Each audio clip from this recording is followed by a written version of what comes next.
21 май раиси маҷлиси миллии маҷлиси олии ҷумҳурии тоҷикистон, раиси шаҳри Душанбе, президенти Федератсияи футболи Тоҷикистон муҳтарам Рустами Эмомалӣ дар маросими ифтитоҳи намоишгоҳи рақамӣ таҳти унвони «Риштаҳои анъанаҳо ҷашни мероси фарҳангии Тоҷикистон» ки дар намоишгоҳи маъруфи Attic House шаҳри Ню-Йорк баргузор гардид, иштирок ва суханронӣ намуданд. намоишгоҳи мазкур дар шакли лоиҳаи интерактивӣ ҷиҳати муаррифии мероси фарҳангии миллати тоҷик омода карда шудааст.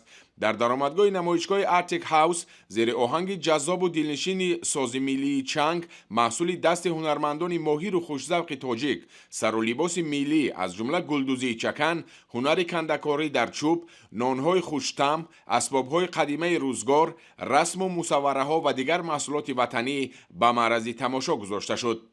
ضمن افتتاح رسمی نمایشگاه ملی، نخست رئیس مجلس ملی مجلس عالی جمهوری تاجیکستان رئیس شهر دوشنبه محترم رستم امامعلی در نزد حاضرین با نطق پرمحتوا برآمد کردند. محترم رستم امامعلی ابراز داشتند که تاجیکستان همچون سرزمین باستانی در طول هزار ساله ها همچون مرکز مکالمه تمدن ها، زادگاه شاعران نابغه و مکان گسترش عنعنه های جاویدانه به اهل بشر خدمت های زیادی کرده است.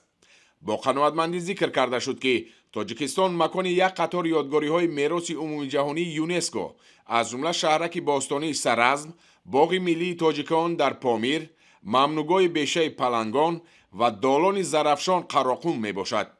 در نتیجه تطبیق سیاست فرهنگ پرورانه دولت و حکومت مملکت، سالهای آخر یک قطار عنعنه‌های ارزشمند ملت ما از قبیل هنر گلدوزی چکن، موسیقی فلک، سازی رباب، عنعنه‌های بافتن اطلس و ادرس، جشن‌های سده و مهرگان از جانب یونسکو همچون میراث غیرمادی بشریت اعتراف گردیدند. مردم تاجیک با دیگر یادگاری و سنت‌های ملی خویش به مانند موضع‌های تاریخی تخت سنگین و هولبوک، آشی پلو و جشن بین المللی نوروز افتخار می‌نمایند. همچنین در مراسم افتتاح مدیر برنامه رشد سازمان ملل متحد اچیم استینر سخنرانی نمود. پس از انجام قسم افتتاحی نمایشگاه، رئیس مجلس ملی مجلس عالی جمهوری تاجیکستان رئیس شهر دوشنبه محترم رستم امامعلی از نمایشگاه رقمی دیدن کردند.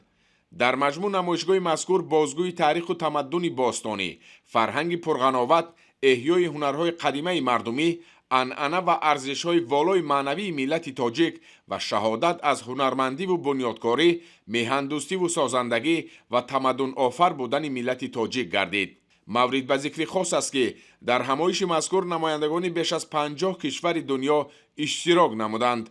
اشتراکداران همایش فرهنگی از شناسایی و تماشای نمایشگاه هنرهای مردمی تاجیکستان تأثیرات نیک و گوارا برداشتند.